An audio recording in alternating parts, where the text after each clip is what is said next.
আসসালামু আলাইকুম ভিউয়ার্স। তো আলহামদুলিল্লাহ আমরা আজকে আমাদের মুরগির বয়স 10 দিন। তো আমরা খামারে আইসা দেখি এই যে দেখেন, এই যে পাত্রটা উল্টায় ফেলছে, এটা খালি করে ফেলছে। তো গতকালকে কিন্তু আমরা রাত্রে প্রায় 2টার পর খাবার পানি দিয়ে এখান থেকে বেরিয়েছিলাম। আর দেখেন এই যে এখানে একটা টুনটুনি আটকে রয়েছে, এটা জায়গায় বাইর করি, বাইরে রাখেন। এই বাইর বাইর, এই যে বাইরেছে।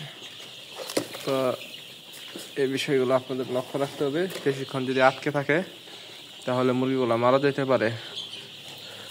তো ওইখানে আরেকটা আটকে রয়েছে।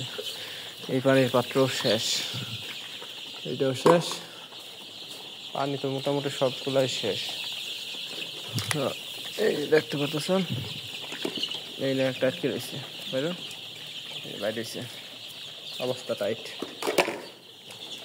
আমরা কিন্তু কিছু বাচ্চাকালকে ওইখানে রেখে গেছিলাম যেগুলো আহত ছিল।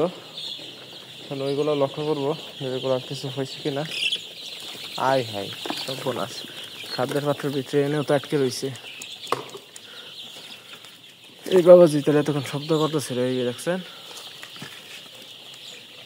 এটা কি করবো বুঝতে পারতেছি না। বাইরে বাইরে না, দুর্বল হয়ে গেছে, আটকে থাকতে একটা দুর্বল হয়ে গেছে। দেখতে পাচ্ছেন ইতিমধ্যে কিন্তু চারটা খাদ্যের পাত্র বাইর করলাম, 3টা পানির পাত্র, আর 3টা খাদ্যের পাত্রের ভিতরে বাচ্চা আটকে ছিল।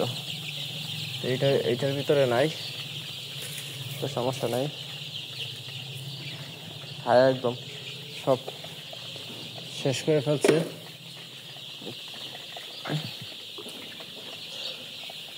তো আলহামদুলিল্লাহ গতকালকে রাত্রে আমরা ভ্যাকসিন করছিলাম। গতকালকে রাত্রে আমাদের মুরগির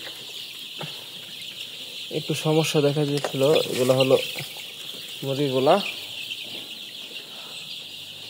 একটা ঠুকরা খায়া ফেলতেছিল। তো এটার জন্য কিন্তু আমরা ওই কর্নারে কার্টুন দিয়ে একটা পাঁচিলের মতো তৈরি করে দিয়ে ওই মুরগিগুলাকে রাখছিলাম। তো এখন আজকে মুরগির বয়স 10 দিন। আজকে মুরগিকে নতুন ওষুধ দিব এবং নতুন করবো। আজকে কোনো ওষুধ নাই, আজকে কোনো ওষুধ দিব না, একদিন ওষুধ ছাড়া রাখবো এটা।